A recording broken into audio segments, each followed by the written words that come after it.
নমস্কার, travel with অদিতির আরেকটি নতুন ভিডিওতে সবাইকে স্বাগতম।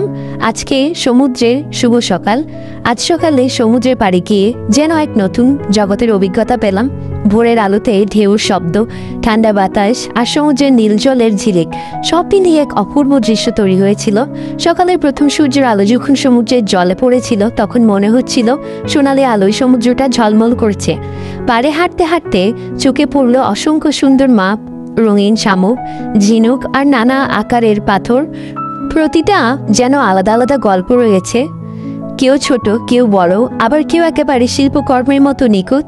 এগুলো দেখে মনে হলো সমুদ্রের বুকের ভেতর কত সৌন্দর্য লুকিয়ে আছে, যা প্রতিদিন নতুন করে আমাদের সামনে ধরা দেয়।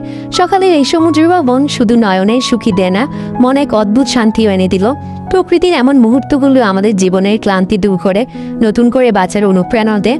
খুবই ভালো লেগেছে এগুলো স্কুবা ডাইভিংয়ের সময় দৃশ্য, এবং সকালটা শুরু হয়েছে কফি দিয়ে। খুবই ভালো লেগেছে প্রেজেন্টেশন।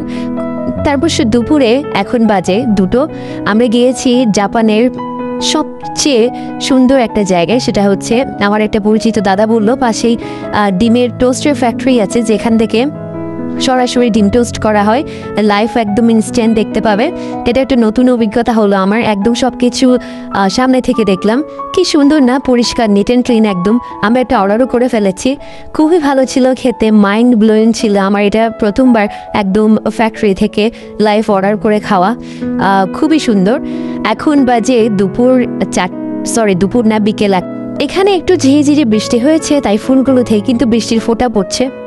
আমরা সন্ধ্যায় চলে আসলাম একটি গ্রিলের দোকানে, যেখানে একদম ফিশ গ্রিল করা হচ্ছে লাইভ। এটাও আমার নতুন একটা অভিজ্ঞতা। নুন ছড়ানোর টেকনিকটা কিন্তু খুবই আলাদা ছিল, এর ফার্স্ট টাইম দেখলাম আমি।